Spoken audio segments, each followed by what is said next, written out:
Hello everyone, welcome level to clover. நான் உங்கள் பிரகாஷ். இன்றைக்கி இந்த வீடியோவில் ஒரு லேட்டஸ்ட் அப்டேட் தான் பார்க்க போகிறோம். அதாவது ஏப்ரல் 1ஆம் தேதி இன்று பார்த்தீங்க அப்படின்னா முதல் நாளே ஒரு சூப்பரான அறிவிப்பு தான் நம்ம இந்த வீடியோவில் தெரிஞ்சுக்க போகிறோம். அதாவது கலைஞர் மகளிர் உரிமை தொகை திட்டத்திற்கு புதிய விண்ணப்பங்கள் இந்த தேதியிலிருந்து வழங்கப்படும். அதுவும் இந்த டேட்லேருந்தே பார்த்தீங்க அப்படின்னா அவங்களுக்கு பணமும் அவங்களோட வங்கி கணக்கில் வர வைக்கப்படும் அப்படின்னு சொல்லியிருக்காங்க. அதை பற்றியான கம்ப்ளீட் டீட்டெயில்ஸை நீங்கள் தெரிஞ்சுக்கணும். மறக்காம நம்ம சேனலை சப்ஸ்கிரைப் பண்ணிடுங்க. சப்ஸ்கிரைப் பண்ணால் மட்டும் தான் நான் போடுற ஒவ்வொரு பயனுள்ள வீடியோ உங்களுக்கு நோட்டிஃபிகேஷன் வரும். ஸோ வாங்க இன்றைக்கி வீடியோக்குள்ளே போகலாம். ஃப்ரெண்ட்ஸ், திமுகவோட தேர்தல் வாக்குறுதியில் மிக முக்கிய வாக்குறுதி அப்படின்னு பார்த்தீங்கன்னா இந்த கலைஞர் மகளிர் உரிமை தொகை, அதாவது மகளிருக்கு மாதம் 1000 கொடுக்கக்கூடிய இந்த உரிமை தொகை தான். இது 2023 செப்டம்பர் 15 இதை செயல்படுத்திட்டு வராங்க தமிழகத்தில். இது வரைக்கும் 19 தவணைகள் மகளிரோட வங்கி கணக்கில் நேரடியாக வர வச்சிருக்காங்க. ஸோ இப்போ பட்ஜெட்டில் பார்த்தீங்க அப்படின்னா புதிய விண்ணப்பங்கள் எப்போ இருந்து கொடுக்கப்படும் அப்படின்னு சொல்லியிருந்தாங்க. ஸோ அதுக்கான அறிவிப்புகள் பார்த்தீங்க அப்படின்னா நேற்று அமைச்சர் சொல்லியிருக்காரு. அதை பற்றி நம்ம இதில் தெரிஞ்சுக்க போகிறோம்.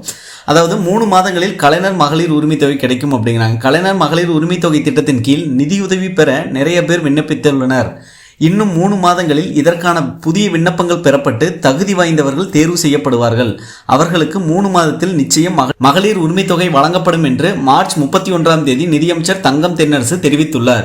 ஸோ அதாவது இந்த நியூஸில் என்ன சொல்கிறாங்க அப்படின்னா கலைஞர் மகளிர் உரிமை தொகை திட்டத்தில் நிறைய பேர் பார்த்தீங்க அப்படின்னா இன்னும் அவங்க அப்ளை பண்ணாமையே இருக்காங்க. அதாவது புதிய விண்ணப்பங்கள் எப்போ விநியோகிக்கப்படும் அப்படின்னு சொல்லிட்டு மக்கள் மத்தியில் ஒரு கேள்வி எழுந்த வண்ணமாகவே இருக்குது.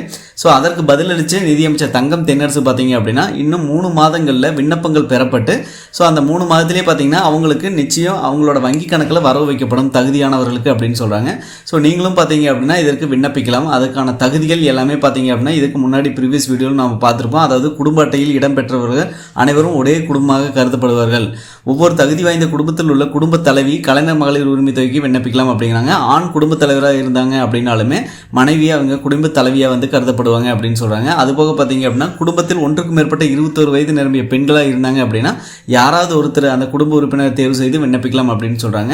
ஸோ அதுபோக 21 வயது நிரம்பியவராக இருக்கணும் அப்படிங்கிறாங்க. அதே மாதிரி குடும்ப அட்டைக்கு, அதாவது ஒரு குடும்ப அட்டைக்கு ஒரு பயனாளி தான் அவங்க விண்ணப்பிக்க தகுதியானவர்கள் அப்படின்னு சொல்கிறாங்க. அதுபோக திட்டத்தில் தகுதி இல்லாதவர்கள் அப்படின்னா அவங்களோட ஆண்டு வருமானம் 2.5 லட்சத்துக்கு மேலே இருக்கக்கூடாது. அதே மாதிரி அவங்கள்ட்ட 4 சக்கர வாகனங்கள் மற்றும் கனரக வாகனம், இதை மாதிரி சொந்த பயன்பாட்டிற்காக கனரக வாகனம், கார் இந்த மாதிரிலாம் இருக்கக்கூடாது அப்படின்னு சொல்கிறாங்க.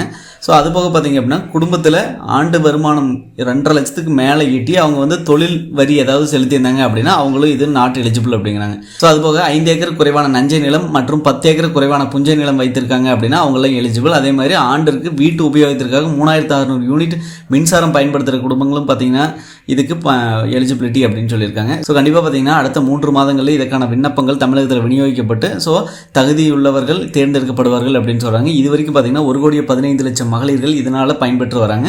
கண்டிப்பாக இப்போ பார்த்தீங்க அப்படின்னா ஒரு 30 to 40 லட்சம் பேர் இந்த திட்டத்தின் பயனாளிகளாக இணைக்கப்படும் அப்படின்னு சொல்லிட்டு நிதியமைச்சர் தங்கம் தென்னரசு சொல்லியிருக்காங்க. கண்டிப்பாக இந்த வீடியோ உங்களுக்கு ஒரு உதவிகரமாக இருக்கும்னு நினைக்கிறேன். உதவிகரமாக மற்றவங்களுக்கு ஷேர் பண்ணுங்கள். மற்ற வீடியோஸ் நீங்கள் உங்களிடமிருந்து விடைபெறுவது உங்கள் பிரகாஷ். By, take care.